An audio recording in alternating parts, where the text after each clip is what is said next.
오늘 말씀의 제목은 지난 시간에 이어서 룻기에 담긴 구속사적 교훈 두 번째 말씀 전하도록 하겠습니다. 우리가 지난 시간에 살펴본 바와 같이 이 엘리멜렉 가정, 이 가정은 흉년을 피해서 약속의 땅을 떠나 모압 땅으로 이주하게 되죠. 하나님께 묻지도 않고 양식이 있는 곳으로 곧바로 내려갔어요. 결국 엘리멜렉 가정도 자기 소견에 옳은 대로 행했더라. 전형적인 사사시대의 모습을 보여주고 있다고 할 수 있습니다. 그래서 룻기의 배경이 사사시대라고 말씀드렸죠. 한마디로 말해 인간의 상식대로 움직이는 모습이에요. 흉년이 들었으니 양식이 있는 흉년이 없는 모압 땅으로 이주하는 것 하나님이 이해해 주시겠지. 나는 자기 소견에 옳은 대로 행했던 것이죠. 우리도 마찬가지입니다. 우리가 언약을 붙잡고 언약의 땅에 현재 살고 있지만 그럼에도 불구하고 우리도 흉년을 만날 수 있다라는 사실이 여기에 충격받지 말라는 거예요. 그렇다면 내가 언약의 장소를 지키고 있는데 신령한 가나안 땅 안에 왔는데 이때 흉년을 만나는 순간 우리는 어떻게 해야 하는가?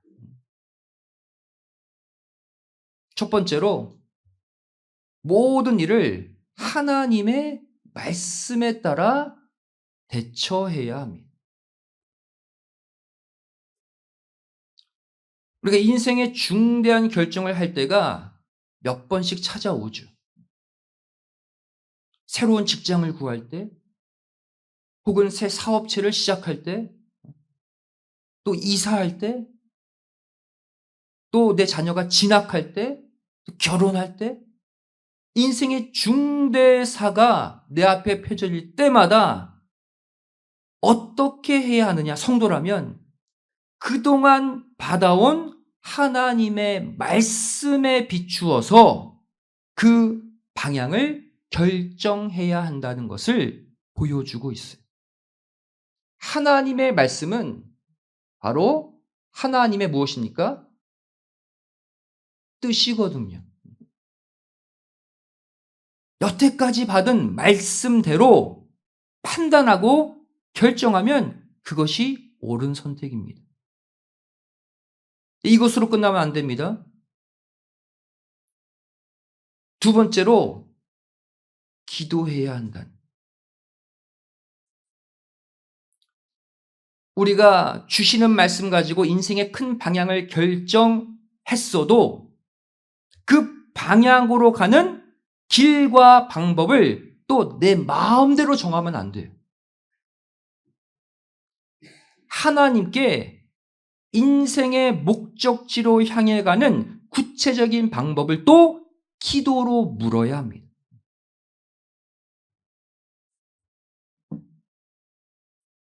그래서 디모데전서 4장 5절 말씀 보시면 성도는 하나님의 말씀과 기도로 거룩해진다라고 말하고 있죠. 모든 일을 말씀 가운데 결정하고 기도 가운데 결정하면 거룩한 삶, 올바른 삶, 하나님이 기뻐하시는 삶을 살 수 있다는 거예요. 여러분, 인생의 중요한 결정을 무엇을 가지고? 말씀을 펴놓고 결정하시고 또 기도로 구체적으로 묻고 움직이시라는 거예요.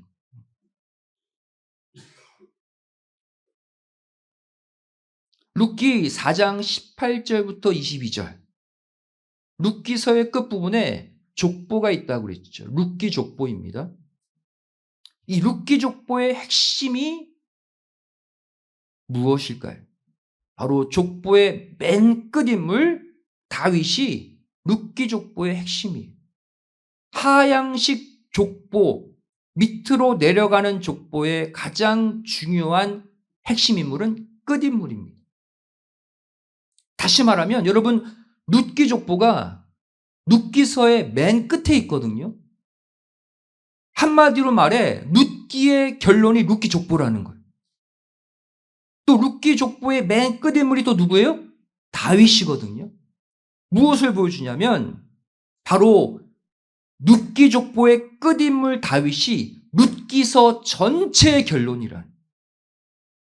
그래서 우리가 이 룻기서를 올바로 정리하려면 다윗을 살펴봐야 돼요. 룻기의 핵심 메시지를, 결론적 메시지를 다윗이 갖고 있기 때문이에요. 그래서 이 시간 룻기와 연결된 메시지, 다윗의 메시지를 잠깐 살펴보도록 하겠습니다. 자, 시기별로 잠깐 정리해보면 다윗은 자신의 나이 15세 때 이미 왕으로 기름 부음을 받게 됩니다. 이 당시 사울이 왕으로 있었는데 차기 왕으로, the next king, 다음 왕으로 다윗이 15세에 미리 기름 부음을 받아요. 그리고 나서 다윗 나이 20세부터 30세까지 10년 동안 사울 왕에게 쫓기는 연단과 훈련을 받게 됩니다. 그리고 마침내 다윗 나이 30세 때 사울이 죽어요.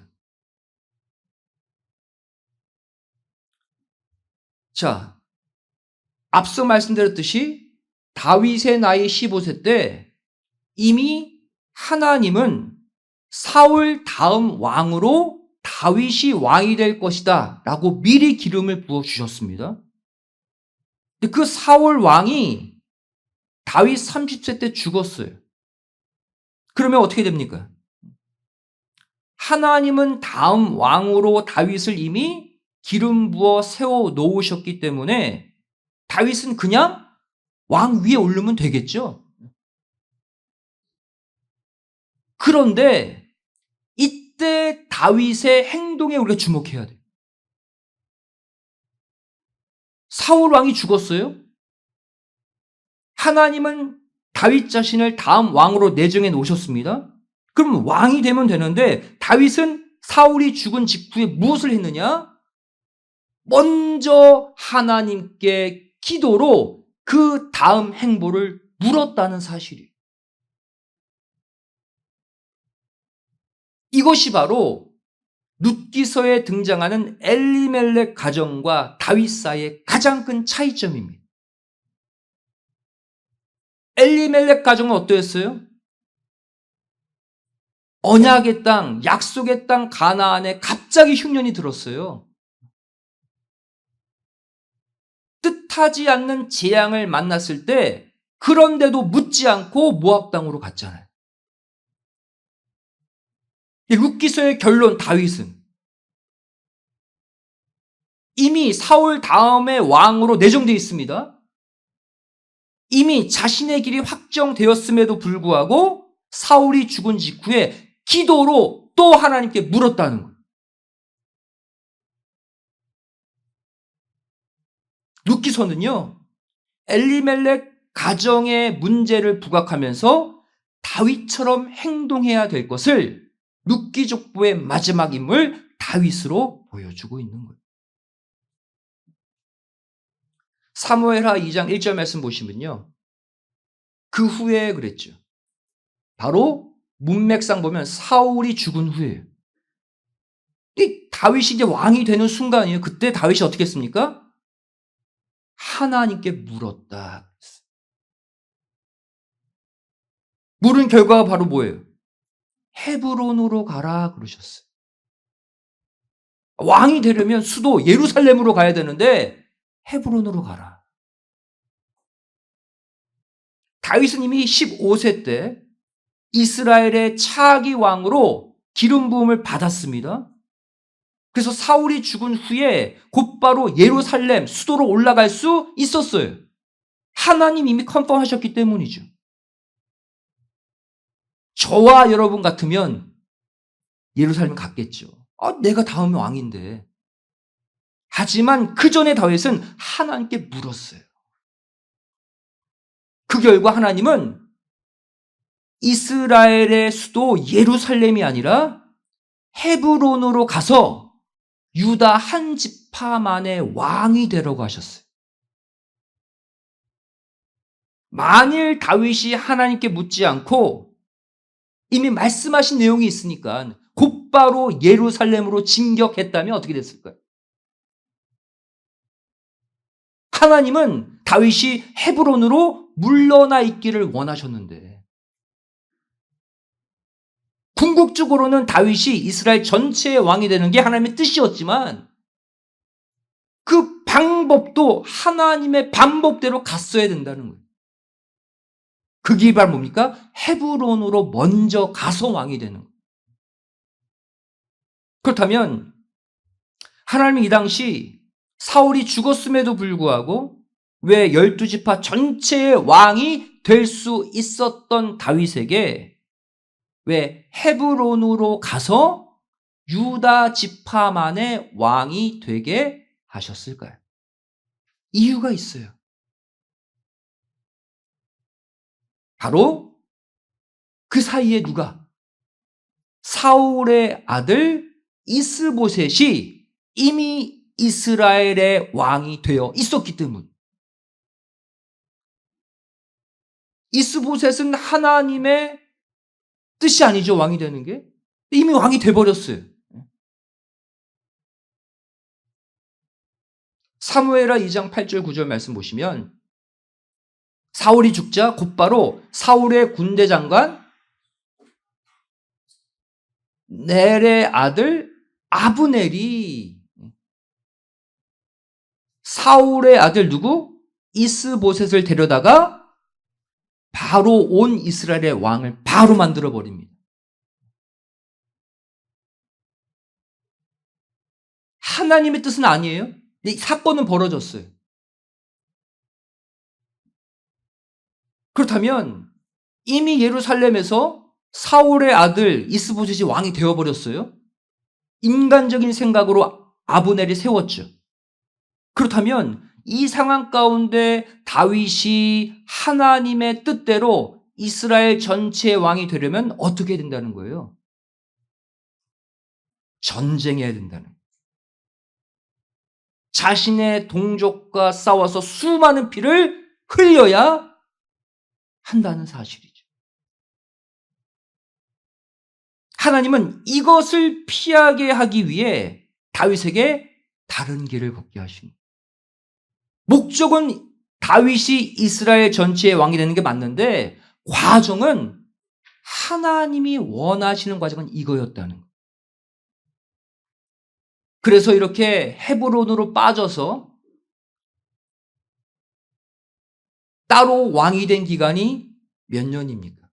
사무엘하 2장 11절 말씀 보시면 헤브론에서 초라하게 한 지파만의 왕으로 무려 7년 6개월을 살았어요.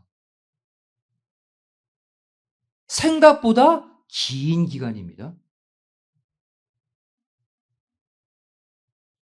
그래서 우리는 어떤 교훈을 얻게 됩니까?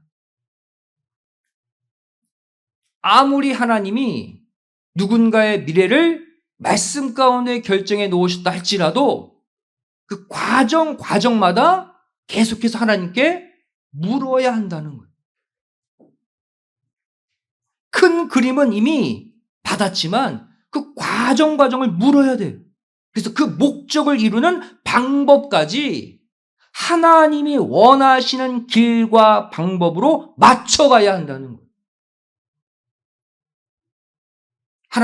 하나님은 목적, 하나님이 원하시는 목적 달성도 중요시 여기지만 그 목적을 이루기 위한 방법 하나하나도 하나님의 방법대로 가기를 원하세요.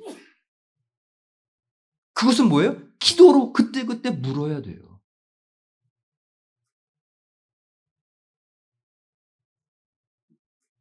자, 그렇다면 다윗의 헤브론에서의 7년 6개월의 통치는 어떻게 끝이 났을까요? 하나님의 뜻과 상관없는 이스보셋이 왕으로 있다가 죽은 후에 이제 다음 단계로 넘어가죠. 어떠한 장면이 펼쳐지는지 보겠습니다. 이스보셋이 죽었어요. 사무엘하 5장 1절 말씀 보시면 비로소 이스라엘의 모든 지파 전체가 다윗에게 나아왔다. 헤브론에 있는. 또 사무엘하 5장 2절 말씀 보시면 이들이 다윗에게 뭐라고 말합니까? 여호와께서도 다윗 당신께 이런 말 하지 않았습니까? 내가 내 백성 이스라엘의 목자가 되며 이스라엘의 주권자가 되리라. 그 말씀 저희도 기억합니다. 그랬어요. 이 사실을 알면서도 지금 뭐 한 거예요? 그동안 사울이 죽은 후에 다윗이 아닌 이스보셋을 이들이 왕으로 세웠잖아요. 이런 일이 일어난다니까요. 하나님의 뜻을 알면서도 순간 군중 심리에 의해서 다른 길로 갈 수 있어요. 인간들도. 그리고 나서 사무엘하 5장 3절에 이스라엘 모든 대표 장로들이 헤브론에 이르러서 다윗 왕에게 나왔다. 그리고 결국 다윗을 이스라엘 전체 왕으로 그들 스스로가 세우게 됩니다. 결과가 어떻게 됐어요? 전쟁 치를 필요 없이 평화적으로 다윗이 이스라엘 전체 사람들의 추앙을 받으며 왕이 됐어요. 이것이 하나님의 뜻이었다는 거예요. 싸워서 억지로 12지파 전체 위에 군림하는 다윗이 아니라 평화적으로 그들의 마음이 움직여서 하나님의 때가 되어서 다윗이 이스라엘 전체의 왕이 되는 것. 이 방법이 하나님이 원하시는 다윗이 왕 되는 방법이었다는 거예요. 그래서 결과적으로 다윗은 독특하게도 2번 왕이 되어서 2번 통치합니다. 특이한 케이스예요. 이런 경우는 다윗밖에 없습니다. 2번 나누어서 왕이 되고 2번 나누어서 통치했다. 그 결과가 바로 사무엘하 5장 4절 5절 말씀이죠. 먼저 헤브론에서 몇 년? 7년 6개월. 유다 지파 한 지파만의 초라한 왕으로 7년 6개월을 견뎠어요. 그 결과가 무엇입니까? 온 이스라엘과 유다 전체, 12지파 전체의 왕으로 예루살렘에서 훗날 33년 동안 제대로 하나님의 뜻을 이루는 왕이 되었다.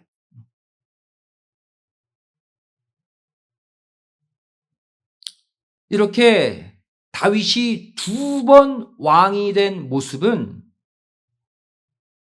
바로 하나님이 다윗을 만들어 가시는 2단계의 신앙 과정을 보여주고 있습니다. 또한 오늘날 하나님이 말씀으로 약속한 우리의 목적지에 우리가 도달하기까지 우리가 거쳐야 될 2단계를 보여주고 있어요. 아무리 하나님이 우리의 목적지를 정해놨다 할지라도 바로 그 길로 가게 하지 않습니다. 바로 가면 인간은 꼭 그래요. 내가 갔다. 우쭐대고 그곳에서 딴짓하거든. 반드시 그 전에 한 단계를 거쳐가게 하신다는.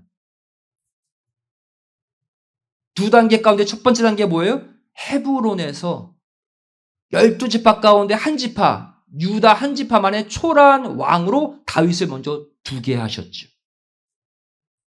어떠한 기간입니까? 하나님께 순종하며 헤브론 가라 그랬으니까 유다 지파만의 왕이 되라 하셨으니까 순종하며 때를 기다리던 인내의 기간이었어요. 이 기간을 통해 다윗을 낮추시고 겸손케 하시고 하나님의 때를 기다리는 인내의 덕목을 기르게 하셨어요. 필요하거든요, 이게. 그리고 나서 두 번째 단계.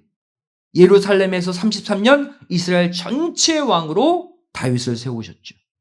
결국 하나님의 뜻을 성취하여 올바른 사역 기간을 걷게 하십니다. 중간에 우리아의 아내 밧세바 범한 것, 잠깐 한눈 판 것 하나 빼놓고는 그래서 다윗은 끝까지 간 거예요. 그래서 다른 왕들과 달리 다윗은 끝이 좋은 거예요. 그래서 왜? 낮고 낮추는 헤브론에서 유다 지파만의 왕이라는 그 훈련과 연단을 통과했기 때문이에요. 저와 여러분도 마찬가지입니다. 여러분, 우리 각자에게 주신 말씀의 뜻만을 붙잡고 가서는 안 돼요. 그것만으로 안 됩니다. 말씀의 뜻을 붙잡고 가는 가운데 새로운 환경이 펼쳐질 때마다, 뜻하지 않는 장애물이 생길 때마다 뭐하라? 기도로 그 다음 단계, 어디로 한 발을 내디뎌야 할지를 묻고 가시라는. 그래서 목적지만 올바로 가는 게 아니라 목적지를 향해 가는 그 방법과 길 하나하나도 하나님의 뜻대로 걸으셔야 한다는.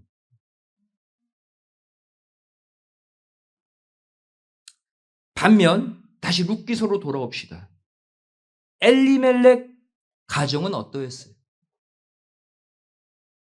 엘리멜렉은 흉년이라는 뜻하지 않는 새로운 국면이 찾아왔을 때 하나님께 묻지 않았어요.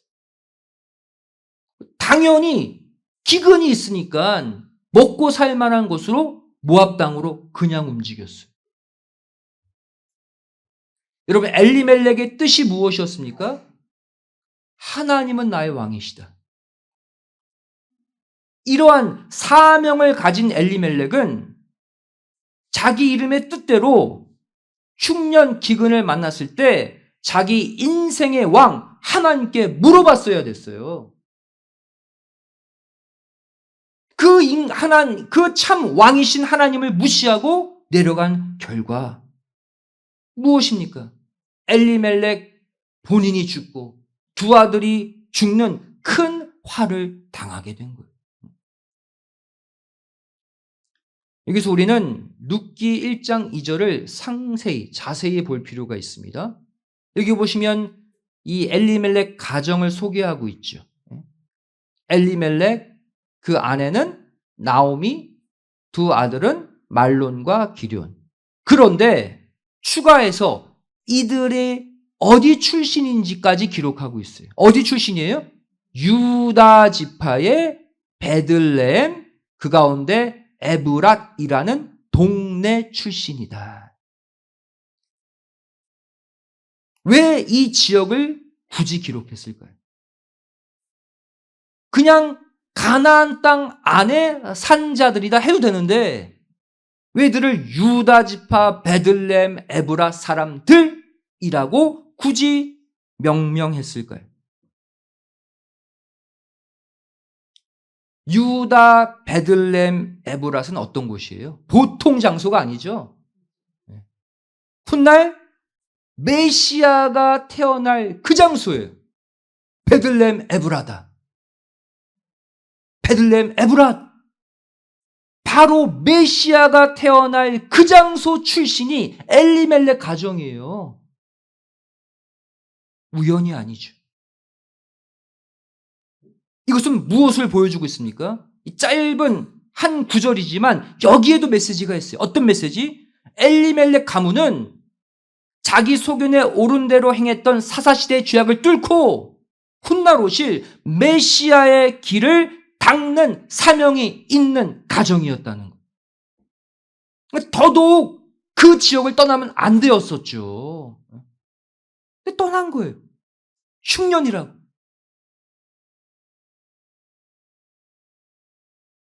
이뿐만이 아닙니다. 만왕의 왕으로 오실 메시아를 예표하는 왕 다윗도 메시아와 같은 지역 출신이에요. 우연이 아니죠. 메시아와 고향이 같아요. 다윗도. 사무엘상 17장 12절 말씀 보시면 다윗이 어디 사람이래요? 다윗도 유다 베들레헴 에브라 사람이다. 왜 그 아버지 이새가 유다 베들레헴 에브라 사람이면 다윗도 유다 베들레헴 에브라 사람이죠. 엘리멜렉 가정이나 다윗이나 예수님의 탄생 장소와 똑같은 출신이다. 두 가정, 둘 다 예수님의 메시아 되는 길을 닦는 사명이 있었다는 거예요. 엘리멜렉은 실패했고 다윗은 성공했어요. 이유는 뭐예요? 그때마다 하나님께 묻고 행동했기 때문. 끝까지 자기의 고향을 지키며 메시아가 오는 길을 예비했어야 될 엘리멜렉 가정. 그 가정이 흉년을 만났다고 이방 땅 모압으로 내려갔으니 하나님의 마음이 얼마나 아프셨겠습니까? 하나님은요, 엘리멜렉 가정에게 이 사명을 주셨기 때문에 결국 엘리멜렉 가정을 통해 다윗, 메시아가 오게 하셔야 해요. 그래서 다시 오게 하는데 그냥 두면 안 오니까 어떻게 했어요? 모압 땅에서 이들이 잘 먹고 잘 살면 안 오겠죠. 그래서 망하게 하시고 남편 죽고 두 아들 죽고 한 가정이 쫄딱 망하고 그리고 오게 하신 거예요. 결국 나오미 또 두 아들의 며느리 세 과부만 남은 상태에서 어떤 소식이 들립니까? 고향 땅에 다시 풍년이 임했다는 소식이 들리는 거예요. 자기는 모압 땅에서 망했는데. 그 장면이 룻기서 1장 6절이죠. 그가 모압 지방에 있어서 여호와께서 자기 백성을 권고하사 그들에게 양식을 주셨다 하는 소식이 들린지라 그랬어요. 권고하사 이것은 바로 뭐예요? visited 이렇게 되어 있지만 cared 이런 뜻이죠. 돌아보사. 여러분 이처럼 하나님의 언약의 땅 가나안은요, 인간의 노력과 수고와 지혜로 먹고 사는 곳이 아니라 하나님의 권고하심으로 살아가는 땅입니다. 우리 지난번 살펴봤잖아요. 신명기 11장 12절에 가나안 땅은 어떤 땅이래요? 여호와께서 권고하시는 땅이다. 다른 곳은 몰라도 이곳은 하나님의 눈이 항상 머물러 있는 곳이다. 그러니까 여기서는요, 내 인간의 계획대로 움직이는 땅이 아니에요. 하나님의 계획대로 움직이는 땅이에요. 그러니까 그 언약의 땅 가나안 안에 들어왔으면 하나님께 묻고 사셔야죠. 왜 자꾸 나의 계획을 세웁니까? 그대로 안 돼요, 여러분. 하나님의 계획대로 되는 땅이 우리가 머무는 신령한 이곳 가나안인 줄로 믿습니다. 물으셔요, 날마다. 묻고 답을 얻고 행하세요. 한마디로 말해 언약의 땅 가나안은요, 하나님이 돌아보시면 풍년이고 하나님이 돌아보지 않으시면 흉년인 곳이. 전적으로 하나님께 달려있는 땅. 하지만 메시아의 길을 예표해야 할 나오미 가정의 행동 기준은 무엇이었습니까? 하나님의 언약?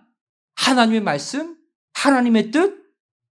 그것이 아니라 바로 물질의 유무에 따라 움직였다는 사실이. 룻기서 전체를 보시면 이 가정은요, 하나님의 뜻, 하나님의 언약, 말씀 따라 움직인 것이 아니라 물질을 따라 움직인 것을 볼 수 있어요. 가나안에 흉년이 들자 모압 땅 갔잖아요. 곡식이 있는. 거기서 망하고 다시 가나안 땅에 곡식이 풍년이 들었다고 하니까 그때 돌아오는 거 보세요. 뭐에 따라 움직여요? 양식이 있느냐 없느냐. 물질이 팡팡 터지는 곳이냐 아니냐, 그것이 자기 삶의 기준이었다는 거예요.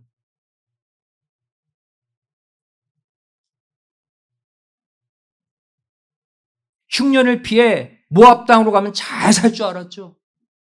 하지만 완전히 망했습니다. 하나님이 강권적으로 그렇게 해서라도 돌아오게 하셨어요. 그 결과가 무엇입니까? 룻과 함께 돌아왔지만 다윗의 조상이 되고 예수님의 조상이 되고 예수님의 족보에 룻이 올라가는 영예를 회복했잖아요. 하나님의 뜻 안에, 하나님이 권고하시는 땅 안에 들어오면 내가 계획한 것 이상으로 더 높은 곳에 우리가 오른다는 것을 믿으시기 바랍니다. 하나님의 주권대로 움직이시면 형통하게 되어 있어요, 여러분. 말씀 안에 사시고 기도로 물으며 사세요. 그래서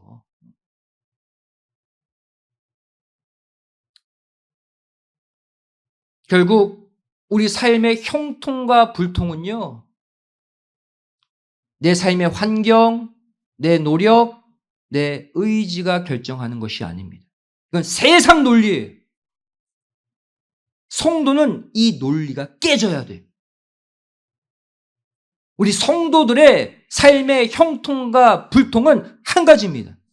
하나님이 나와 내 가정을 권고해 주시면 형통, 하나님이 나를 외면하면 불통이에요. 그래서 결론은 하나님의 뜻에 맞게 살아가는 저와 여러분이 되시기를 부탁드리겠습니다. 내가 언약의 땅 가나안 안에 머문다 할지라도 기근 올 수 있어요. 흉년이 임할 수 있어요. 그때 걱정하지 마시고 놀라지 마시고 하나님의 언약의 말씀이 있는, 하나님이 권고하시는 그 가나안 땅을 떠나지만 않으시면 하나님이 여러분이 기대한 것 이상으로 영육간 채워주시고 높이 올려주실 줄로 믿습니다. 이 말씀 가지고 남은 3일 언약의 땅 안에서 당당하게 자신 있게 살아가시기를 주님의 이름으로 축원드리겠습니다. 기도하시겠습니다. 고맙고 감사하신 살아계신 아버지 하나님, 저를 오늘 룻기서의 사건을 통해서 과연 오늘날 내 자신은 어떠한 기준을 따라 내 삶을 움직이고 있는지 스스로를 돌아보게 하여 주심에 감사드립니다. 결국 룻기서의 결론은 룻기 족보의 마지막 인물 다윗의 생애임을 깨닫습니다. 저를 말씀 가운데 답을 얻었다 할지라도 하루하루 내가 어느 방향으로 어떠한 첫발을 내디뎌야 합니까? 매일 아침 일어나 하나님께 기도로 묻고 움직임으로 말미암아 인생의 흉년을 만나도, 뜻하지 않는 장애물을 만나도 하나님의 권고하심으로 다 이겨내고 결국 높은 축복의 장소에 다 올라가는 우리 모든 성도들이 되게 하여 주시옵소서. 우리 가정이 하나님의 권고하심으로 살아가는 영육간 풍년을 누리는 가나안 땅 안에서의 삶이 되게 하여 주시옵소서. 간절히 빌고 소원하오며 사랑 많으신 예수님의 이름으로 기도드리옵나이다. 아멘. 하나님 영광 드리겠습니다.